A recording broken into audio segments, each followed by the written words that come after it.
wa fin nafilati fis safari ala rahilati, dan boleh sholat tidak menghadap ke arah kiblat dalam posisi sholat sunnah safar di atas kendaraan.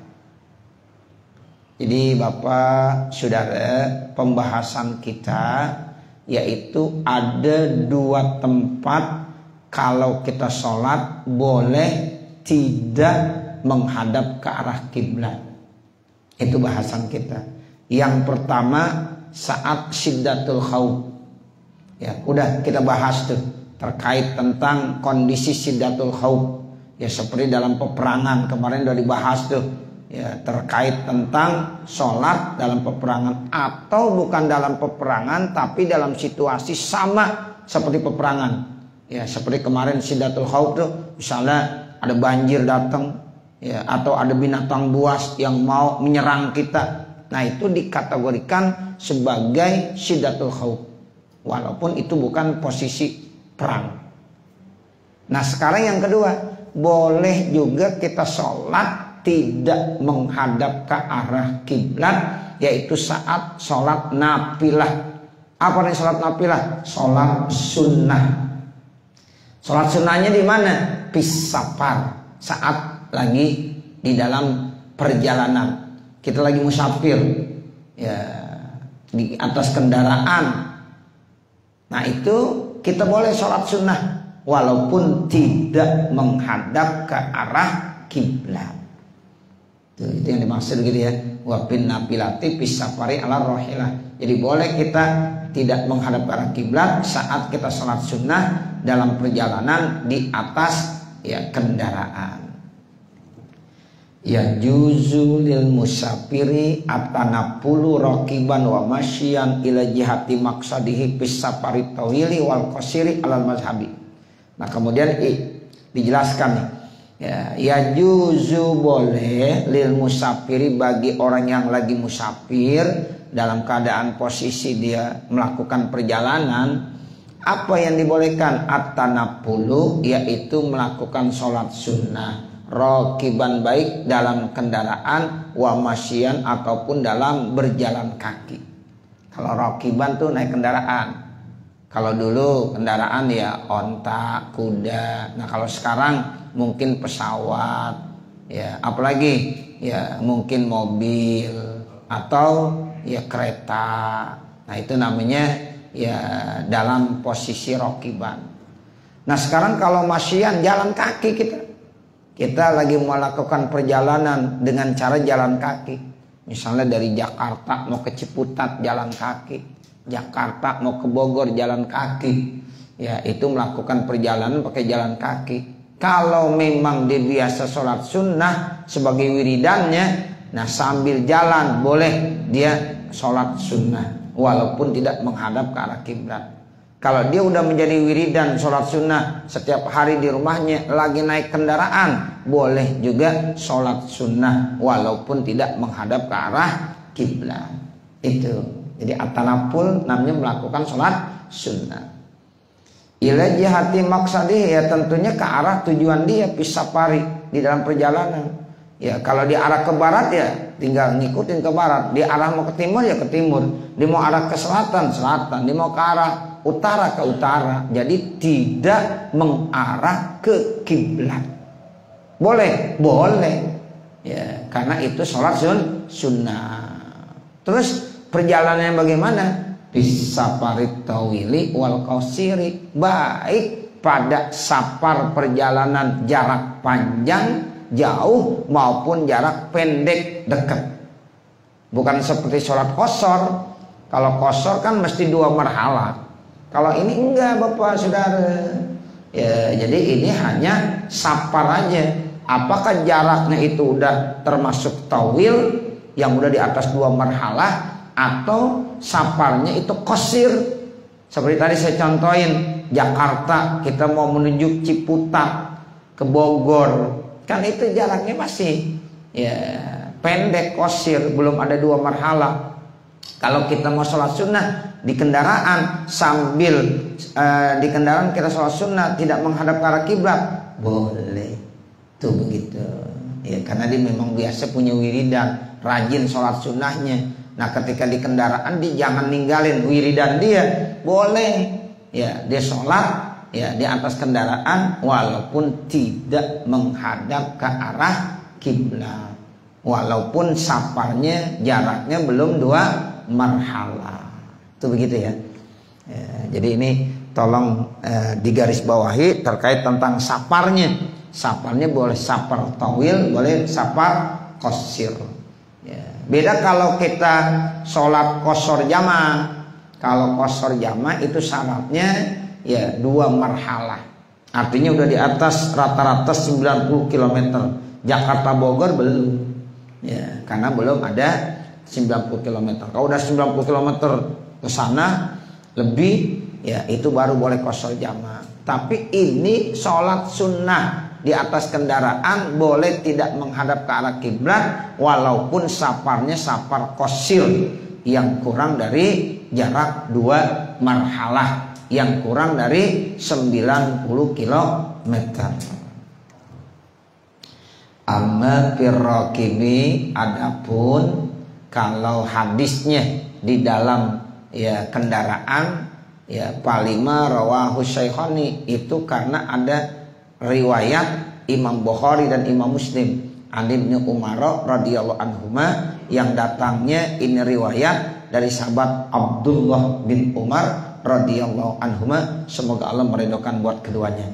Qala, beliau berkata, kana Rasulullah sallallahu alaihi wasallam, adalah Rasulullah sallallahu alaihi wasallam ya yusalli ala rahilatihi, Rasulullah itu sholat di atas kendaraannya, fis safari, pada saat lagi melakukan safar perjalanan, haitsuma tawajjahat bihi, di mana saja itu kendaraan menghadap, itu Nabi sholat aja. Ya, di antara ngadap ke timur, itu kendaraan ngadap ke barat, itu kendaraan ngadap ke utara. Ya udah Nabi sholat aja. Berarti Nabi sholat di atas kendaraan tidak menghadap ke arah kiblat. Nah dari dasar inilah makanya ulama-ulama fikih menyatakan boleh sholat sunnah di atas kendaraan tidak menghadap ke arah kiblat berdasarkan hadis sahih riwayat Imam Bukhari dan Imam Muslim. Nah ini ya hadisnya. Wa fi riwayatil Bukhari, sementara dalam riwayat Imam Bukhari saja. Kalau tadi riwayat Imam Bukhari Imam Muslim. Nah sekarang riwayat Imam Bukhari, yusalli ala zahri rahilatihi, Rasulullah sholat di atas yaitu punggung kendaraannya, haitsu tawajjahat bihi, di mana saja itu kendaraan ya menghadap. Wa idza aradal faridata, dan apabila Nabi atau seseorang ingin sholat fardu, nazala, maka dia harus turun dari kendaraannya ya, an rahilati itu. Kalau dia mau sholat fardu nggak boleh ya, tapi dia harus turun dulu, turun pastaqbala, lalu dia harus menghadap ke arah kiblat. Itu begitu ya. Jadi kalau seandainya kita mau sholat fardu ya jangan ya, kita tolonglah kita berhenti ya di mana, di satu masjid ya, kita sholat di masjid. Nah seperti itu, jangan sholat di kendaraan karena nanti tidak menghadap ke arah kiblat, itu tidak dapat izin ya. Sehingga kalau kita misalnya dari Bandung ya Jakarta Cirebon misalnya, nah itu kalau mau sholat fardu harus turun, kita berhenti ya, cari tempat persinggahan. Nah kita cari masjid misalnya ya, kemudian kita sholat, nanti bisa dikosor, bisa dijamak tuh ya, zuhur dengan asar, asar dengan zuhur, maghrib dengan isya, isya dengan maghrib, itu bisa kosor jamak.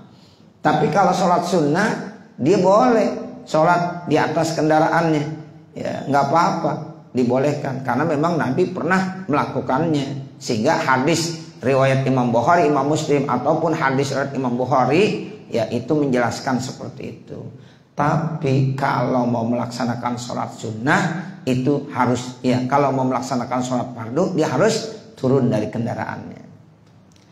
Wassababu bizalika, bermula sabab ya yang demikian itu kenapa kalau sholat fardu mesti harus turun dari kendaraan, cari tempat, ya harus menghadap arah kiblat. Sementara kalau sholat sunnah boleh di atas kendaraan. Nah sebabnya apa? Annan nasa, bahwasannya manusia muhtajuna, butuh ilal aspari, kepada melakukan perjalanan. Sebab yang namanya manusia itu nggak lepas daripada aspar, melakukan perjalanan, baik jarak dekat maupun jarak jauh. Kadang-kadang kita sehari itu mesti melakukan perjalanan, entar ke Tanah Abang, entar ke Ciputat, ya, entar kemana, ke Bogor, entar ke Bekasi, ya, entar ke Ciledug. Itu kan namanya melakukan perjalanan. Memang hariannya selalu butuh kepada aspar, melakukan perjalanan. Nah walahum auradun, sementara mereka itu punya wirid-wirid. Dia biasa kalau di rumah wiridannya sholat sunnah mulu, sholat sunnah. Nah sekarang waqasada pinapilati, dan dia pengen maksud dalam sholat sunnah. Kalau seandainya ya itu dia sering melakukan perjalanan, dan supaya tidak luput wiridan-wiridannya, maka agama mengajarkan silahkan sambil di atas kendaraan pun dia boleh melaksanakan sholat sunnah, supaya nggak putus wiridannya.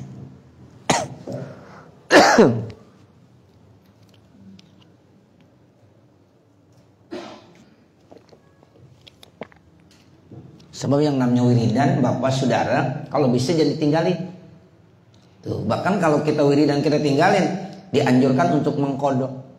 Di dalam kitab Al-Azkar, Imam Nawawi menjelaskan, kita kalau punya wiridan malam nih bapak saudara, ternyata malam lagi capek banget, apakah kita ngantuk atau letih capek, sampai wiridan kita nggak baca, kita nggak amalin, itu masih ada anjuran antara subuh sampai zuhur, kan waktu luas tuh, kalau bisa dikodoin. Nah begitu. Jadi wiridan malam tuh yang kita lupa atau kita memang lagi capek banget sampai kita nggak kerjain, itu masih dianjurin kodoin di siang hari. Itu yang namanya wiridan. Makanya disebut wirid. Kalau yang disebut wirid kebiasaan. Kalau belum terbiasa bukan jadi wirid, gitu. Jadi yang disebut aurat, ya jamak daripada wirdun. Kalau yang disebut dengan aurat, wirid itu biasanya kita lazimkan terus, ya. Sholat sunnah, ada orang wiridannya sholat sunnah. As-salafus sholih banyak bapak saudara yang punya wiridan tuh ngapain? Sholat sunnah. Makanya sholat sunnahnya napal mutlak istilahnya, sholat sunnah aja. Nah itu selama bukan waktu-waktu tahrim, itu boleh dia melaksanakan sholat. Sholat apa? Sholat sunnah. Usolli sunnah. Udah begitu aja, saya sholat sunnah. Ya, itu namanya napal mutlak. Nah kalau dia punya wiridan seperti itu, sekarang di tukang jalan, di perjalanan pun masih boleh dia melakukan sholat sunnah, walaupun tidak menghadap ke arah kiblat. Nah itu tujuannya begitu. Jadi agama memberikan kemudahan supaya dia tidak meninggalkan wiridan yang biasa dikerjakan. Sebab kalau yang namanya wiridan itu yang tadi saya bilang, kebiasaan terus dibaca, terus dikerjain, diamalin. Kalau kadang-kadang dikerjain, kadang-kadang enggak, itu bukan wiridan namanya. Ya, kalau namanya wiridan tetap terus dijadikan kebiasaan. Nah itu sehingga kalau satu saat ditinggalkan, masih dianjurkan untuk mengkodok. Misalnya nih bapak punya wiridan sholat sunnah subuh. Sunnah subuh bapak belum pernah tinggalin karena sayang, khairun minad dunya wa ma fiha, nilainya lebih bagus daripada dunia dan isinya. Suatu saat kita ketinggalan, udah komat, ya kita sholat di rumah rugi, ya sholat tetap ya di masjidkah atau di musolakah, tapi kan kagak keburu sholat sunnah subuh karena udah komat. Nggak apa-apa, nanti dikodok. Habis subuh bapak boleh sholat, ya. Habis subuh bapak boleh sholat. Sholat apa? Sholat sunnah subuh tuh, yang biasa wiridan bapak. Itu karena wiridan jadi tinggalin. Kecuali bagi orang yang kadang-kadang ngerjain, kadang-kadang enggak, bukan wiridan. Nah itu nggak boleh dikodok. Habis subuh dia nggak boleh sholat, haram hukumnya. Ya, tapi bagi orang tertentu yang memang itu udah terbiasa, ya itu udah menjadi wiridan, nah itu jangan sampai ditinggalin, sampai dianjurkan tetap dia sholat subuh berjamaah, kemudian nanti habis sholat dia ya silahkan kerjakan sholat sunnah subuh.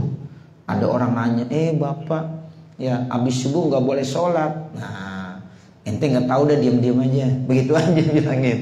Ya karena kita udah tahu ilmunya. Oh nih orang sholat kodok nih karena dia punya wiridan. Nah begitu. Tapi kalau bagi orang-orang yang nggak biasa wiridan, ya itu nggak dianjurkan. Nah ini alasannya begitu. Ya jadi ada orang yang punya amalan wiridan sholat-sholat sunnah, ternyata dia melakukan perjalanan. Nah sehingga dia ya tetap boleh mengerjakan sholat sunnahnya di atas kendaraan walaupun tidak menghadap ke arah kiblat. Palau syuritol istiqbalu pitanapuli, kalau seandainya disyaratkan menghadap ke arah kiblat dalam sholat sunnah, la adda ila tarki auradihim, berarti itu bisa menyebabkan dia tinggalkan wirid-wiridnya. Tuh berarti kalau disyaratkan harus menghadap ke arah kiblat ya susah. Ya karena dia dalam melakukan perjalanan, ya untuk melaksanakan sholat sunnah kan repot. Ya makanya saat itu ya dia nggak bisa mengerjakan wiridan. Nah agama lihat tuh kondisi begitu. Nah, makanya supaya tidak menyusahkan orang lain ya untuk melaksanakan wiridannya, ya maka tidak disyaratkan tuh untuk menghadap ke arah kiblat. Autarki masolihi ma'aisihim, atau dia akan tinggalkan kemaslahatan kehidupan mereka. Mungkin kan perjalanan yang dilakukan itu untuk kemaslahatan kehidupan dia. Nah supaya dua-duanya dapat ya kemaslahatan ma'isyah buat dia tidak tinggalkan wiridan yang biasa dikerjakan di rumah itu tetap dikerjakan karena bisa sambil di kendaraan. Jadi dunianya dapat, dunianya dapat, akhiratnya juga dapat. Wa ammal masyi, adapun orang yang berjalan kaki babil kiasi, maka itu dikias ala raqibi, di atas kendaraan. Nah itu bagaimana kalau dengan ya masyi, orang yang berjalan, kok boleh juga? Nah itu hukumnya kias namanya. Ini bicara usul fikih. Ya kalau dalam berjalan kendaraan saja boleh, apalagi jalan kaki. Sambil jalan kaki, kan ada orang musafir jalan kaki, Jakarta Ciputat di jalan aja. Ya itu kalau dia biasa punya wiridan sholat sunnah, sambil jalan boleh sholat sunnah, nggak menghadap ke arah kiblat, enggak apa-apa, boleh. Ya karena memang punya wiridan sholat sunnah dia. Nah itu namanya pakai kias. Ya jadi kalau raqib boleh, maka masih pun dibolehkan. Itu namanya dikias. Liwujudil makna, karena adanya makna. Summa hadza firraqibi, maka ini pada orang yang berkendaraan, allazi la yumkinu itmam ruku wasujudi, kalau tidak mungkin menyempurnakan ruku dan sujudnya dalam sholatnya, fa in amkana, maka kalau seandainya mungkin bi ankana fi marqadin, seperti ada tempat tidurnya, kal miharati, seperti ada sekedup. Ya itu kalau miharo, kalau bahasa Jawanya sih sekedup namanya. Jadi kalau ada kendaraan-kendaraan dulu kan pokoknya ada belakangnya tuh, ada tempat tidur, ada apa. Nah kalau sekarang sih udah enak, mobil, ya pesawat. Nah itu udah lebih mantap lagi. Itu namanya miharoh. Ya begitu, wanahwiha, dan seumpamanya. Ya jadi ada tempat tidurnya, seperti ada sekedupnya dan seumpamanya. Lazimatu zalika, wajib sujud sempurna. Ya ruku sempurna, karena memang dia bisa. Ya karena ya, itu ada tempat untuk sholatnya. Tapi kalau seandainya dia memang tidak memungkinkan, nggak bisa, ya udah sholat sambil duduk, nanti rukuknya agak membongkok, kalau sujudnya lebih membongkokkan lagi. Ya jadi kalau seandainya dia ruku ya segini, nanti ketika sujud lebih membongkokkan. Jangan sampai ya ditaruh ke tempat sujud, karena memang susah lagi berkendaraan, takutnya ntar jatuh dia. Cukup duduk. Ya seperti orang duduk di pesawat begitu kan. Ketika di sholat, nanti ruku dia tundukkan sedikit, nanti ketika sujud tundukkan lagi. Nah jadi bedanya tuh, kalau sujud nunduknya lebih membongkok, nah kalau ruku ya enggak membongkok banget. Nah itu bedanya begitu. Bil isyarah namanya. cukup isyarahnya dengan begitu saja. Boleh, boleh, karena memang tidak dimungkinkan untuk sujud secara sempurna, tidak dimungkinkan untuk ruku secara sempurna. Nah, itu begitu, boleh.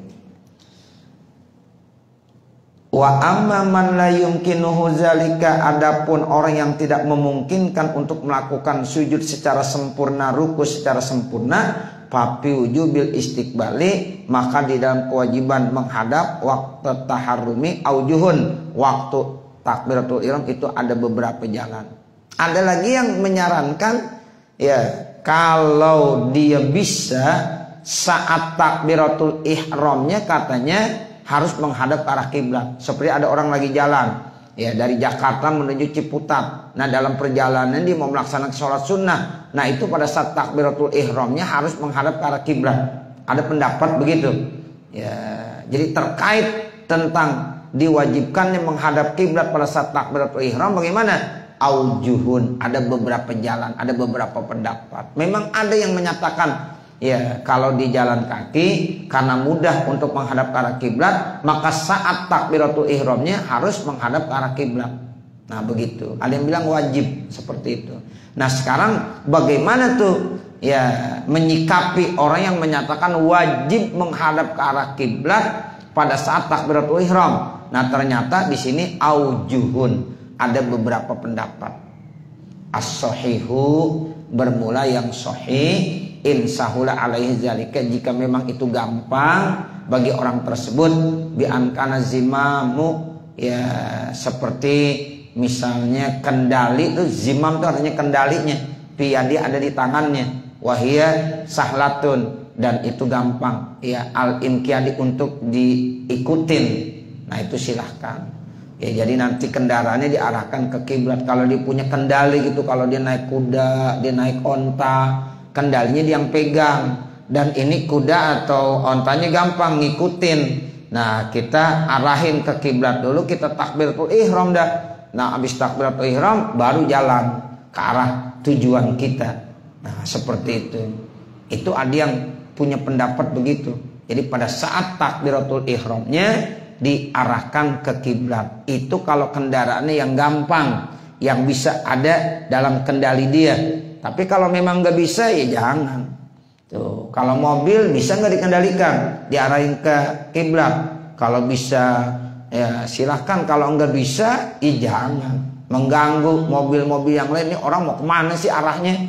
Nah, seandainya itu bisa mengganggu ya jangan.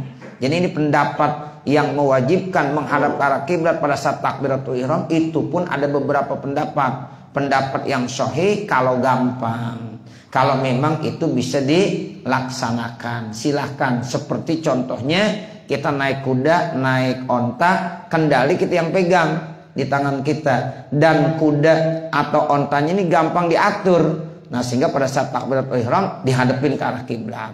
Itu begitu pendapatnya. Au kanat qaimatan, atau adalah dia sedang berdiri, wa amkanan hirapuha alaiha, dan itu mungkin untuk ya dia robah arahnya ke kiblat, au ya biharifiha, atau mungkin diarahkannya, lazimahu zalika, maka wajib atas yang demikian itu. Wa ghairus sahlati, ada lagi yang tidak gampang, susah. Seperti apa nih? Bi antakuna makturatan au suqbatal inqiyad, seperti kendaraan nih kudanya ya binal, jadi agak liar nih kuda, itu namanya makturah. Jadi makturah itu kuda atau ontaknya yang termasuk binal, yang susah diatur ya. Au suqbatal inqiyad, atau memang nggak bisa, sulit untuk dikendalikan. Nah, ini yang model-model begini nih ya nggak usah diarahkan ke kiblat. Jadi dia takbiratul ihram di atas kendaraannya ya tidak apa-apa, tidak menghadap ke arah kiblat, karena ini kendaraan yang dikendalikannya ini beda ya, agak binal, agak susah diaturnya. Itu namanya makturah ya, gesit, binal, susah diatur. Nah, kalau tadi emang gampang ya, bisa dikendaliin. Kan kadang-kadang binatang begitu, ada yang gampang diaturnya, suruh belok ke kiri dia mau belok ke kiri, suruh arahkan ke kiblat dia mau, tapi ada juga yang kagak mau. Nah, yang susah itu tidak ada keharusan untuk menghadap ke arah kiblat. Tapi kalau yang gampang, yang bisa, itu kalau bisa ya menurut qaul yang sahih arahkan ke kiblat sehingga takbiratul ihramnya orang tadi tetap menghadap ke arah kiblat. Nah, habis takbiratul ihram dia mau jalan, silahkan udah jalan menuju tempat tujuan dia. Kalau dia ke timur ke timur, kalau dia ke utara ke utara, kalau di selatan ke selatan, dan seterusnya dan seterusnya. Wah tujjali zalika, dan diambil dalil untuk hal itu bi annau alaihi salatu wassalam, bahwasanya Rasulullah sallallahu alaihi wasallam seperti itu. Karena iza safaro adalah Rasulullah apabila dia melakukan musafir wa aroda ayyatatawa'a, dan dia ingin sholat sunnah, istaqbala maka dia menghadap binaqatihi dengan ontanya al kiblata. Tuh akan kiblat, tuh al kiblatnya jadi maf'ul. Tuh dalilnya. Nabi apabila mau melakukan musafir, kemudian dia dalam kendaraannya pengen sholat sunnah, maka dihadapkan ontanya ke kiblat. Karena mungkin gampang dikendaliin. Nabi kalau naik onta itu onta gampang dikendaliin, ngerti aja udah. Ya, suruh menghadap ke arah kiblat, dia menghadap ke arah kiblat. Nah, pas banget menghadap ke arah kiblat, Nabi takbiratul ihram, Allahu Akbar. Nah, itu namanya menghadap ke arah kiblat pada saat takbiratul ihram. Setelah itu jalan. Nah, kalau jalan ya sesuai dengan tujuannya. Ya, bisa aja tidak menghadap arah kiblat lagi sekarang, karena dia mau menuju ke arah mana sesuai dengan tujuannya. Tapi awalnya Nabi arahkan dulu, ya diberhenti, ya arahnya dikekiblatin dan ontanya itu nurut, nggak susah. Nah, takbiratul ihram dia. Nah, ini hadis yang menjelaskannya begitu. Ya, jadi wa arada ayyatatawa, Nabi ingin melaksanakan sholat tatawu, sholat sunnah, istaqbala maka Nabi menghadap ya binaqati dengan ontanya menghadap ke mana? Al-kiblat, yaitu ke arah kiblat. Wa kabbaro, kemudian takbir, wa shalla, dan Nabi salat haitsu ya wajah rikabahu, di mana aja ya menghadap ya kendaraannya. Nah, nanti setelah itu salat ya disesuaikan dengan arah kendaraan, maunya kemana, ya tujuannya kemana. Nah, berarti sudah tidak menghadap ke arah kiblat lagi. Rawahu Abu Daud, maka hadis ini diriwayatkan oleh Imam Abu Daud min riwayat Anasin, dari riwayat Sayyidina Anas bin Malik bi isnadin hasanin, isnadnya hasan. Wal makna, bermula artinya fihi, pada hadis ini wuqu'u awalil ibadati bisyuruti, jadi jatuhkan awal ibadah bisyuruti dengan syarat-syaratnya. Wal baqi, sementara sisanya yaqa'u maka jatuh tabaan ngikut kan niati, seperti niat. Nah, seperti jadi niat. Nah, setelah itu udah silakan kita mau kemana aja ya, jadi enggak perlu lagi diarahkan ke kiblat. Nah, sama seperti niat, kita niat di awal doang kan, niat di awal. Nah, seterusnya yang penting ingat kita lagi sholat. Usolli fardal maghribi salasa rakaatin mustaqbilal kiblati ada alillahi ta'ala, Allahu Akbar, niat sekali doang. Tapi tetap harus ada di dalam hati kita sampai salam bahwa kita masih niat. Ya, niat apa? Niat sholat. Posisi kita masih dalam sholat, walaupun niatnya cuma di awal pada saat takbiratul ihram. Nah, seperti itu. Ya, sama orang tadi sholat sunnah menghadap ke kiblatnya saat takbiratul ihram, setelah itu silakan ya, dia tidak menghadap ke arah kiblat. Nah, kita niatkan begitu di awal, kita udah niat. Nah, setelah itu ya nggak perlu niat-niat lagi karena cukup sekali, yang penting hati kita ingat lagi sholat. Nah, ini yang dimaksud ya wal baqi ya kautabaan kan niati, seperti niat ya jibu zikruh, wajib ingat niat fi awalis sholati, pada awal sholat. Wayakfi dawamuha, dan cukup terus melanggengkan niat, hukman dalam hukumnya saja, la zikron tidak diingat-ingat ya, tidak disebut-sebut lagi, lil usri karena susah. Jadi niat cukup di awal saja, usolli fardal maghribi dan seterusnya, itu di awal aja. yaitu pada saat takbiratul ihram. Nah setelah itu dawam niatnya itu tetap ada, tapi tidak pakai disebut-sebut lagi. Kenapa? Lil usri, alasannya karena susah. Wa idza syaratnal istiqbala, kalau kami syaratkan menghadap ke kiblat indal ihrami ketika takbiratul ihram, lam yustarat, maka tidak disyaratkan indas salami ketika salam.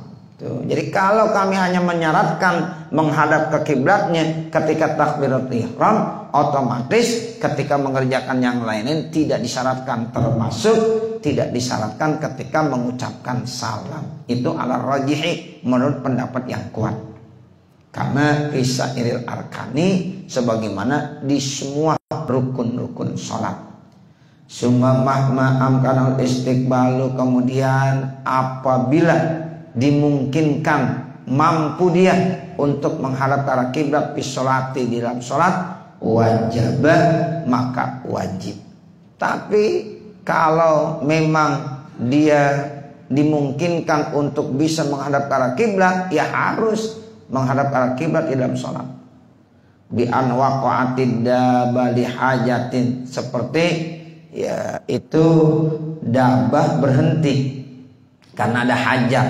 Nah kalau pada saat dia berhenti lama dan hajat, nah itu saat kita lagi sholat ya kita arahin ke kiblat, karena ini kendaraan lagi berhenti ya. Jadi pada saat kendaraan lagi berhenti, nah tolonglah kita arahin ke kiblat. Sawaun fi zalika waktu tahrumi, sama saja itu pada saat lagi takbiratul ihram, au ghairuhu, atau bukan lagi takbiratul ihram. Fa'rifhu, maka itu harus kita kenal. Jadi ketika kendaraan itu berhenti di satu tempat karena ada hajat dan cukup lama, maka ketika kita lagi sholat, arahkanlah itu ke kiblat. Bukan hanya pada saat takbiratul ihram, namun pada hal-hal yang lain. Tapi kalau kendaraan itu udah mulai berjalan, itu yang kita arahkan menurut kaul yang kuat hanya pada saat takbiratul ihram. Nah setelah itu ya silahkan kita menuju ya ke tujuan kita, walaupun tidak menghadap ke arah kiblat, itu dibolehkan. Nah, nanti baru wa'lam anna sauba dan seterusnya. Mudah-mudahan apa yang kita baca ada manfaatnya. Amin ya rabbal alamin. Sebelum ditutup dengan pembacaan doa, mungkin kalau ada yang mau bertanya dipersilahkan. Iya, silahkan.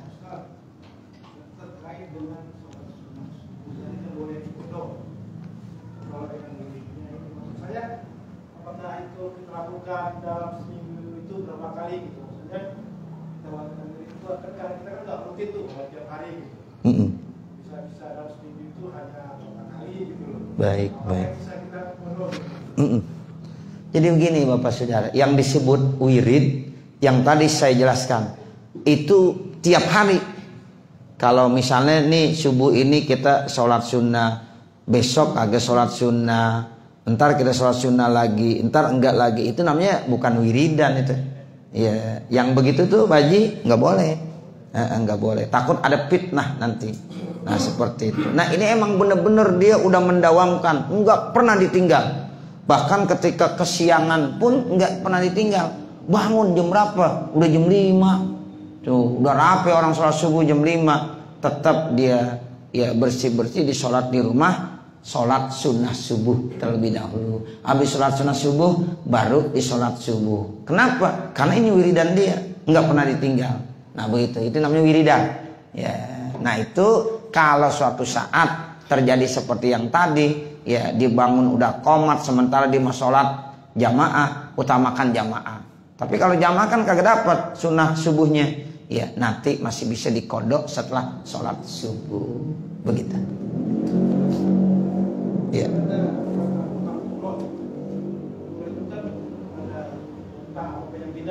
Iya.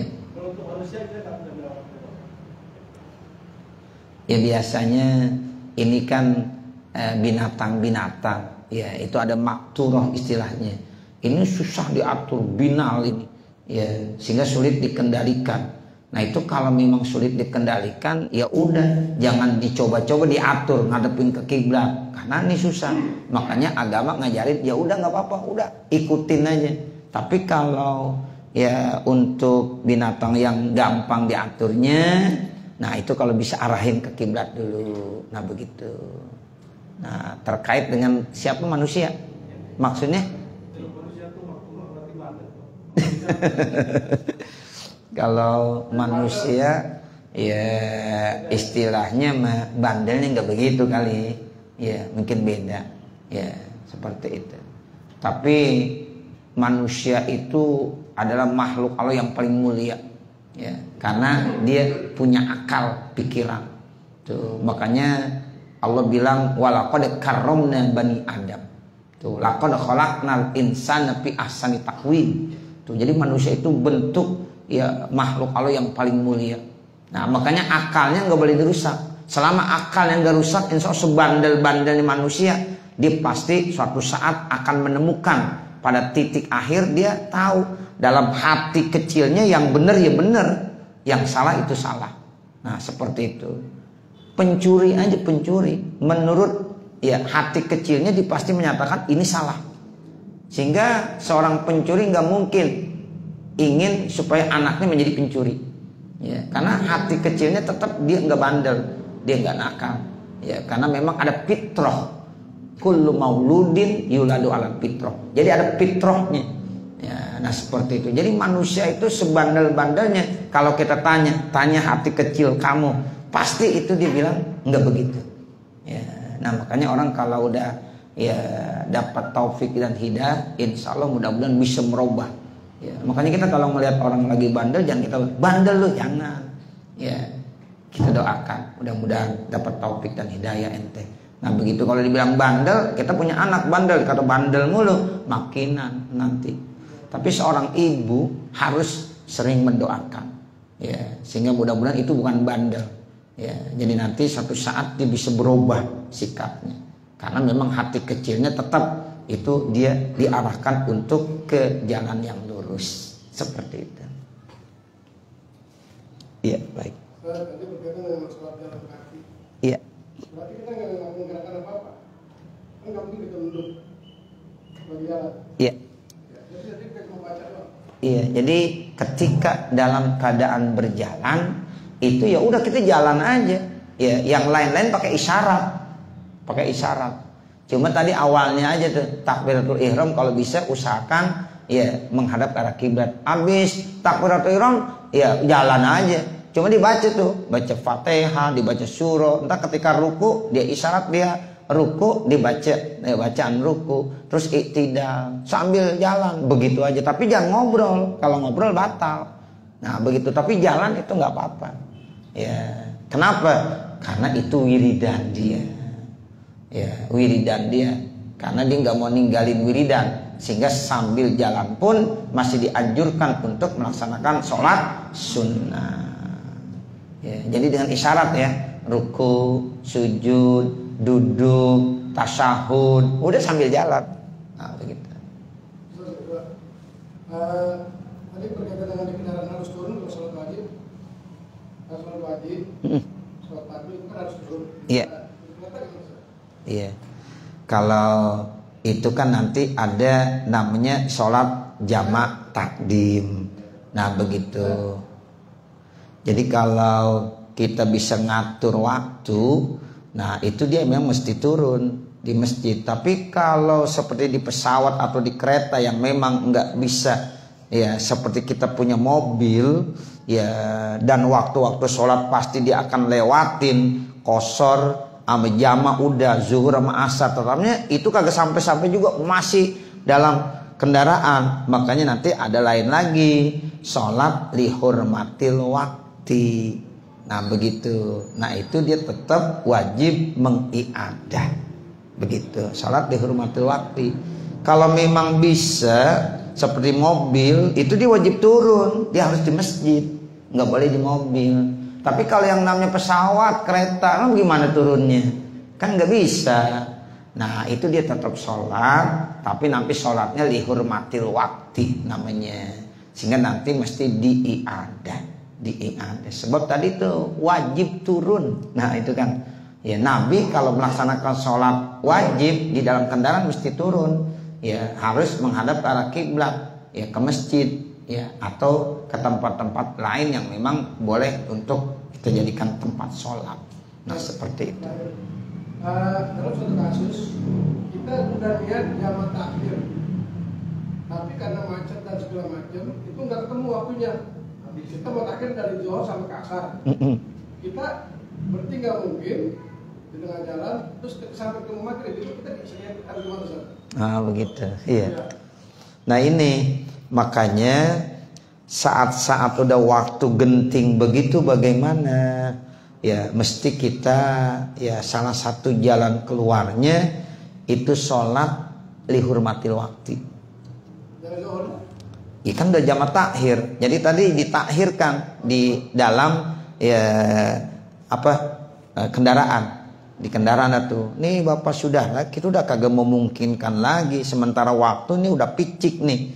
Nah berarti kan kita harus sholat jamak takhir nih. Nah kan zuhur sama asar harus dikerjakan di waktu asar. Nah karena kita udah nggak bisa turun karena memang macet berat udah. Ya sampai pun nanti udah maghrib. Nah salah satu caranya di mobil udah sama-sama sholat dalam kendaraan. Ya begitu. Jadi itu sholat dihormatil waktu, wudhu kagak, tayamum kagak. Nah seperti itu. Tetap sholatnya qashar ama ya di jamak takhir. Nah begitu. Jadi zuhur 2 rakaat selesai, kemudian langsung di sholat asar 2 rakaat. Nah nanti sholat yang itu tuh mesti diiadah. Begitu. Mudah-mudahan kita tidak ninggalin sholat. Nah seperti nanti maghrib ya ama isya baru ketemu dah tuh. Nah di masjid kita turun dah tuh di masjid. Nah itu sholat yang zuhur sama asar kita iadah aja. Iadahnya ya dalam kondisi sapang ya qashar. Boleh di qashar. Nah begitu. Gak ada jalan lain itu namanya. Kalau kita tinggalkan kita dosa. Kan begitu. Ya salah satu jalannya sholat dihormatil waktu. Begitu. Cukup. Iya iya. Kalau misalnya kita safar ke Jakarta Bandung gitu ya. Jadi kita boleh sholat qashar jamaah itu mulai dari mana? Baik. Kita lewatin Bekasi. Iya. Baik. Di beberapa kitab fikih itu dijelaskan kalau kita udah punya tujuan yang jelas, syaratnya perjalanan tujuannya jelas. Seperti tadi udah jelas tujuannya Jakarta Bandung. Nah, kapan kita mulai sholatnya? Itu ketika kita melewati yaitu tapal batas. Dalam kitab fikih namanya sur, tapal batas atau mal'abus sibyan, tempat mainnya anak. Nah, seperti itu. Jadi anak kita biasanya nih nggak sampai main sampai ke jarak-jarak ke sana. Nah, seperti itu. Atau tapal batas. Kalau tapal batas ini lebih gampang dah kalau sekarang. Misalnya provinsi gitu. Tapal batas kita provinsi lah. Misalnya kalau Jakarta udah mulai arah ke Ciputat. Nah, itu udah beda provinsi. Sana udah bukan lagi Jakarta. Dari mulai Ciputat udah boleh tuh. Atau kalau dari sini Bekasi. Nah, Bekasi itu udah tapal batasnya DKI. Nah, berarti dari Bekasi udah boleh sholat qashar jamaknya. Begitu. Contoh begini Pak, kita arah ya mau ke Semarang, berangkat di sini jam 10 ya, kemudian berangkat sampailah Bekasi zuhur misalnya ya, mungkin karena macet ya berangkat jam 10 sampai Bekasi zuhur. Lalu zuhur ada masjid, kita mau berhenti dah istirahat lu, kita sholat, itu udah mulai boleh sholat qashar jamak di situ. Ya, karena udah melewati tapal batas. Tapi kalau masih di kawasan Jakarta belum melewati tapal batas, belum boleh. Ternyata dari sini kita mau ke Semarang, ya berangkatnya misalnya ya jam 11:30, terus nunggu berangkat dah sampai Asyirat zuhur. Ya masjid Asyirat berhenti ya sholat zuhur qashar jamak boleh nggak? Belum boleh. Karena belum melewati sur, tapal batas. Begitu. Jadi harus melewati tapal batas dulu. Nah ini di dalam ulama-ulama fikih tapal batas pun ada yang namanya provinsi, ada yang bilang kecamatan, ada yang bilang kelurahan. Nah seperti itu. Tapi kalau menurut amannya provinsi aja udah, provinsi. Misalnya DKI, nah berarti arah mau ke Bekasi, arah mau ke ya Ciputat. Kalau ke sana mungkin Ciledug, udah bagian ke sana. Ya itu namanya udah melewati tapal batas. Itu boleh. Kalau bandara kan udah masuk Tangerang, berarti udah melewati tapal batas, boleh. Iya stasiun, ya tinggal lihat stasiunnya. Kalau stasiun Kebayoran ya nggak boleh, gitu. Kalau Gambir ya bukan boleh, karena dia masih wilayah kita Jakarta. Nah gitu. Tapi kalau bandara Cengkareng udah boleh, gitu. Saya selalu mengarahkan ya kalau memang ini silakan, karena ini udah lewatin tapal batas. Tapi kalau Gambir masih daerah kita Jakarta juga. Nah begitu. Jadi tinggal lihat ya Bapak Saudara, ya lebih aman tapal batas ini wilayah provinsi. Nah itu. Ya, jadi kalau udah lewat provinsi dibolehkan. Walaupun nanti ada yang menyatakan Mal'abus Sibyan. Kalau Mal'abus Sibyan itu tempat bermain anak. Ya anak kita ya paling jauh mainnya di mana? Kalau udah melewati itu karena udah boleh. Nah begitu. Tapi kelihatannya anak-anak ya sekarang kurang ini gitu. Ya jadi yang paling enak itu udah tapal batas provinsi. Itu lebih aman, lebih aman. Termasuk pulang juga. Sama, pulang juga begitu. Kita udah niat jamat takhir, ya sampai di Bekasi belum juga berhenti, ya harus berhenti sampai di Jakarta baru kita sholat maghrib isya jamat takhir. Ya nggak boleh, ya itu nggak memenuhi persyaratan, gesah sholatnya. Berarti nanti maghribnya kita dosa ninggalin, nah isyanya doang yang masih di waktu, ya tapi maghrib kita udah ninggalin, itu namanya kodok maghrib. Nah, seperti itu. Jadi sebelum masuk tapal batas ke Jakarta kita harus berhenti. Ya, misalnya jam 10 atau jam 11 masih sore jam 9. Ya enggak ada masalah karena memang kita udah niat jamat takhir. Udah jam 9 berhenti. Ya, di mana misalnya kawasan ya Karawang, Cikampek. Nah, kita berhenti di situ. Kita sholat maghrib isya. Sampai sini baru jam 10. Ya udah sholat isya, sholat maghrib, enggak ada masalah. Ya, karena kita udah jamak takhir atau jamak takdim. Ya, apalagi jamak takdim udah mesti di sana. Jadi jangan sekali-kali kita jamak takhir tapi jamak takhirnya udah di rumah, udah di Jakarta. Nah, begitu. Jadi ini harus tahu tapal batas. Nah, sebab dulu ada yang begitu. Ya, dia kelompok ziarah, ya ada yang cerita sama saya, Ustaz saya sholat jamak takhir tapi udah sampai di rumah. Nah, ya nggak boleh. Ya, jadi sebelum tapal batas Jakarta itu dia udah harus berhenti untuk melaksanakan sholat jamak takhirnya, begitu. Ya. Kenapa? Oh, jamak tamam, ya, jamak hador namanya, bukan jamak tamam, jamak hador. Katanya kita boleh menjamak sholat tapi dalam posisi bukan safar, hador, artinya di rumah. Boleh, tapi jangan dijadikan kebiasaan. Contoh, misalnya kita lagi ada hajatan, jadi pengantin misalnya. Pengantin jarang-jarang apa sering? Jarang. Ya, itu gitu.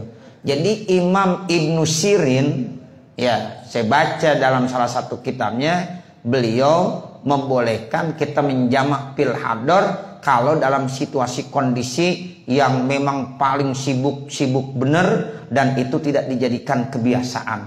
Pengantin misalnya nih, apalagi yang perempuan, ya dia baru pakaian tuh ya misalnya ya maghrib, ya menjelang maghrib jam 5:30 dia berpakaian baru ganti, kan kagak mungkin dia harus sholat maghrib. Nah nanti dia jamak takhir maghrib sama isya di jamak takhir. Nanti jam 10 jam 11 sudah istirahat baru sholat ya maghrib dengan sholat isya. Itu namanya jamaknya fil hador. Menurut Imam Ibnu Sirin dibolehkan karena ini tidak dijadikan kebiasaan. Ya, boleh. Ada jalan. Nah, begitu. Kalau di luar kota namanya udah ada persyaratan itu musafir, ya boleh. Otomatis mau jamaah aja gitu, tamam aja, saya nggak mau qashar. Misalnya zuhur sama asar, zuhur 4 rakaat, asar 4 rakaat, boleh. Maghrib sama isya, maghrib 3, kemudian isya nggak diqashar, tamam juga 4 rakaat, boleh. Nah itu udah memenuhi persyaratan karena dia udah musafir di keluar kota. Tapi dia kagak mau apa? Nggak mau qashar, dia mau jamaah saja, boleh. Itu yang lebih bagus kalau di qashar atau jamaahnya? Iya, yang bagus menjalankan rukhsah, qashar jamaah. Gitu, qashar jamaah. Tapi di beberapa kitab saya dijelaskan kalau untuk syarat qashar memang agak repot. Satu, benar-benar tujuannya itu agama. Ya, benar-benar agama. Tapi kalau kita cuma pengen jalan-jalan aja yang tidak terkait dengan masalah agama, jalan-jalan, makanya ada yang mengajarkan jamaah aja. Nah, begitu. Jadi zuhur 4 rakaat, asar 4 rakaat. Tapi kalau memang itu perjalanan benar-benar perjalanan yang dini, ya perjalanan agama seperti ziarah, silaturahim, bukan hanya sekedar jalan-jalan begitu aja, ya cuma rekreasi aja. Nah begitu, lebih bagus qashar jamaah. Tapi kalau dia cuma rekreasi, cuma acaranya seneng-seneng, tidak diarahkan untuk tapakur, kecuali kalau di tapakur alam, ya ingin merenung tentang ciptaan Allah sehingga nanti imannya lebih mantap lagi. Nah itu baru. Tapi kalau dia cuma nggak ada rasa ke situ, cuma seneng-seneng doang, ya ente ngapain? Ya wisata seneng-seneng, nggak ada keagama sama sekali. Nah lebih bagus di jamaah. Begitu, zuhur 4 rakaat, asar 4 rakaat, maghrib sama isya, maghrib 3, isya 4. Itu begitu. Ya, lebih bagusnya. Kalau dari kasih keringanan kita mau nyari yang banyak. Ya, jadi kalau kita udah memenuhi persyaratan, cari yang ringan, rukhsah. Nah, itu tadi qashar jamaah, rukhsah bagus 2 rakaat sama 4, bagusan 2. Karena udah memenuhi persyaratan. Itu kalau udah memenuhi persyaratan lebih bagus sholat isyanya 4 apa 2? 2. Karena kita menjalankan rukhsah. Kan rukhsah dispensasi dari Allah. Nah kita laksanakan rukhsah tersebut. Allah demen jadinya, Allah cinta. Nah seperti itu. Tapi dengan catatan udah memenuhi persyaratan. Gitu. Kalau belum, lebih bagus yang tadi. Jaraknya udah 2 marhalah. Dan dia tidak maksiat. Cuma ya perjalanan itu ya cuma wisata saja, ya nggak ada yang arah ke masalah tadabbur alam, keimanan, keagamaan. Nah itu silakan dijamaah saja. Tapi kalau udah mengarah masalah keimanan, silaturahim, pendekatan diri kepada Allah, masalah agama, silakan qashar jamaah. Nah, seperti itu. Cukup. Wa sallallahu ala sayyidina Muhammadin wa ala alihi wa sahbihi wa sallam walhamdulillahi rabbil alamin. Al-Fatihah. A'udzu billahi minasyaitonir rajim. Bismillahirrahmanirrahim. Alhamdulillahi rabbil alamin arrahmanir rahim maliki yaumiddin iyyaka na'budu wa iyyaka nasta'in ihdinas siratal mustaqim siratal ladzina an'amta 'alaihim ghairil maghdubi 'alaihim waladdallin. Rabbighfirli wa liwalidayya amin. Bismillahirrahmanirrahim. Alhamdulillahirabbil alamin hamdan yuwaffi ni'amahu wa yukafi mazidah. Ya Rabbana lakal hamdu wa lakas syukru kama yanbaghi li jalali wajhikal karim wa li'azimi sultanik. Subhanaka la nufsi sana'an 'alaika kama asnaita 'ala nafsik. Barakal hamdu hatta tarda. Allahumma shalli 'ala sayyidina Muhammad wa 'ala ali sayyidina Muhammad. Allahumma inna nas'aluka ridhaka wal jannah wa na'udzubika min sakhatika wan nar. Allahumma inna nas'aluka ilman nafi'a wa amalan sholiha wa rizqan wasi'an mubarakah wa auladan solihin wa banatin solihat birahmatika ya arhamar rahimin. Rabbana hablana min azwajina wa dzurriyyatina qurrata a'yun waj'alna lil muttaqina imama. Rabbana atina fid dunya hasanah wa fil akhirati hasanah wa qina adzabannar. Wa sallallahu ala sayyidina Muhammadin wa ala alihi wa sahbihi wa sallama walhamdulillahi rabbil alamin. Wassalamualaikum warahmatullahi wabarakatuh.